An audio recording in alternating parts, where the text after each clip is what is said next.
to another edition of MagicReview.com. Book Week, Part 2, Day 4, I think. I'm not sure what day it is, but I do know that it's the third day of January, and I'm posting a review again today. 3 days in a row. So far, New Year's resolution on track. Bam. Today we're talking about Magic Matters by Neale, Robert E. Neale. Tricks and Essays. And if you don't think that magic matters, you will after you read this book. First of all, there's about a dozen essays. I think there's 11 essays in here.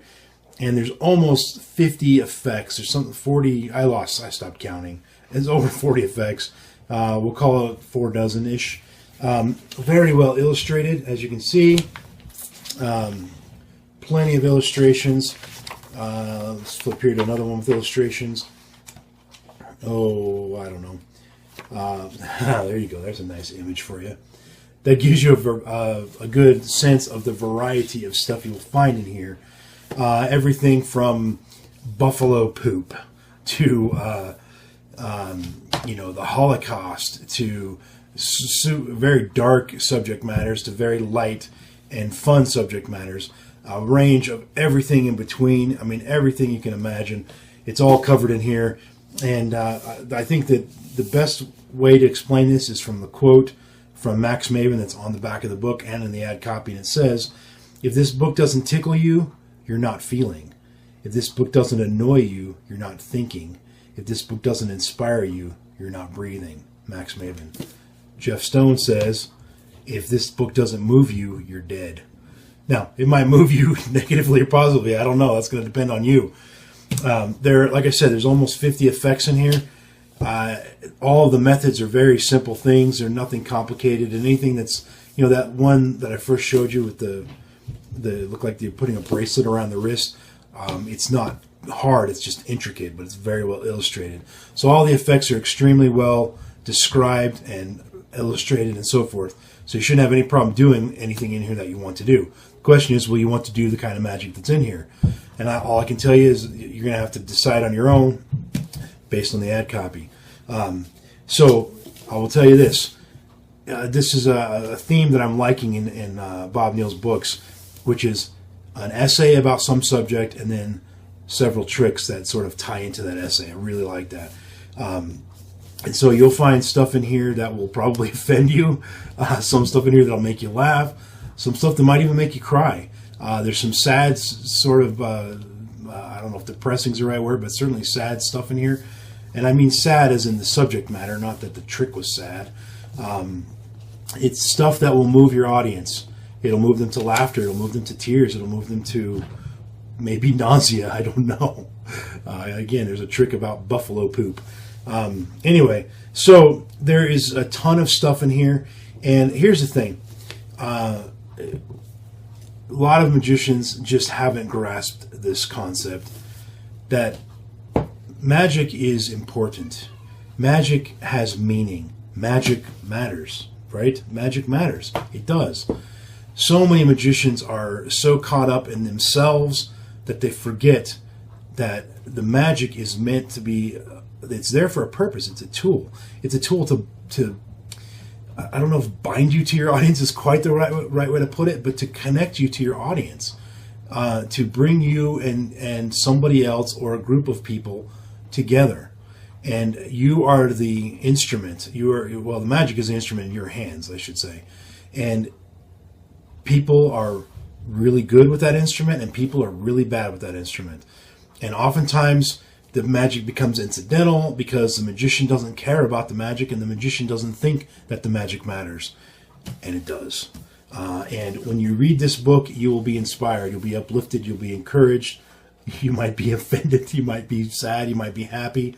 But when all is said and done, even if you hated every single effect in this book, and even if you hated every single essay in this book, even if you didn't agree with anything in this book, which I certainly didn't agree with everything. I mean, there's no way that's going to happen, that you're going to agree with everything written in every book or any book. But even if you don't agree with anything in here and you don't like anything in here, you will still be moved. You'll still be caught going, I hadn't thought about it that way. And that's what I love about reading his books. And there's stuff in here that uses like Dissolvo paper. I don't know if you guys are familiar with that. I'm not going to tell you what it is. Look it up. But there's stuff using that. There's stuff where he draws a hand puppet on his hand. It's a one that you might find a little bit sacrilegious, but at the same time somewhat comical. So there's all kinds of stuff in here as far as effects go. And what's going to happen as you read this book is you're going to, again, get a tutorial, sort of an implicit tutorial on how to make your magic more meaningful. And he does it simply by saying, here's a subject I'm interested in, the witch hunts, the Holocaust, the life and death, love,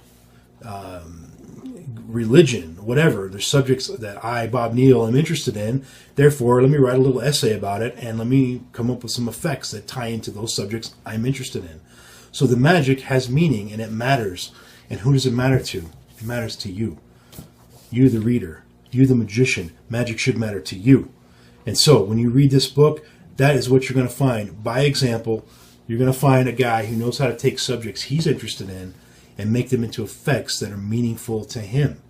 And if they mean something to you, the performer, your own effects that you create, then they will mean something to the audience. Because the audience, believe it or not, they do want to know you. They want to get to know who you are. And what better way to share who you are than through this awesome tool, magic. It's such a beautiful thing if you do it right. There's so many magicians out there that they drone on and they talk, they're not connecting with their audiences, and they're talking over their audience, particularly in a close-up setting. And it's a real sore spot for me, as you can tell. I mean, my whole book, 793.8, was all about the same concept here. So I can really relate to this book here that he's talking about, the subject that he's talking about in his book. And so it is a little bit of a sore spot for me. And so I'm sorry if I'm rambling or up on my soapbox here. But the bottom line is this. By the time you're done reading this book, if you have breath in your lungs, if you are alive and living and a breathing person, by the time you're done with this book, you will, at the very least, have rethought something. Whether that's your persona on stage, whether it's the type of magic you do, whether it's the subject of the magic that you do, or what, I don't know. But you will, if you're breathing and living and have even the teeniest bit of an open mind, you will be moved by this book. Like I said, you might be offended by parts of it. You might laugh at some. You might cry at some. You might feel giddy at some. You might. Everything's going to be depending upon you and who you are. So what I would tell you is spend the $40 first of all. 5-star, Stone Sass, capital G, capital E, capital N. Spend the $40. Go into this with an open mind, knowing that you need to change as a performer. We all do. No matter where you're at, you're not there yet. So, enough with my soapbox. And thank you, Bob Neale, for existing and for writing and sharing with us who you are. I'm really enjoying his stuff. I've been reading quite a bit of his stuff lately. So, that's it for this one, guys. If you haven't figured it out yet, get that book if you want to learn how to make magic meaningful and how to make magic matter to you and therefore your audience.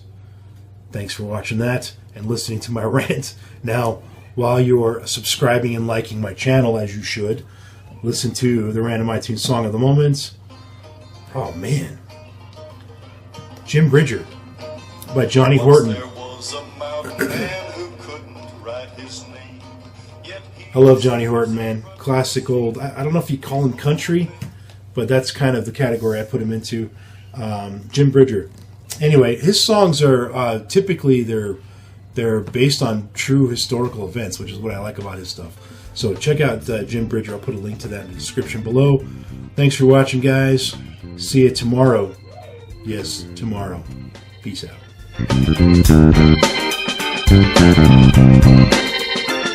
Thank you.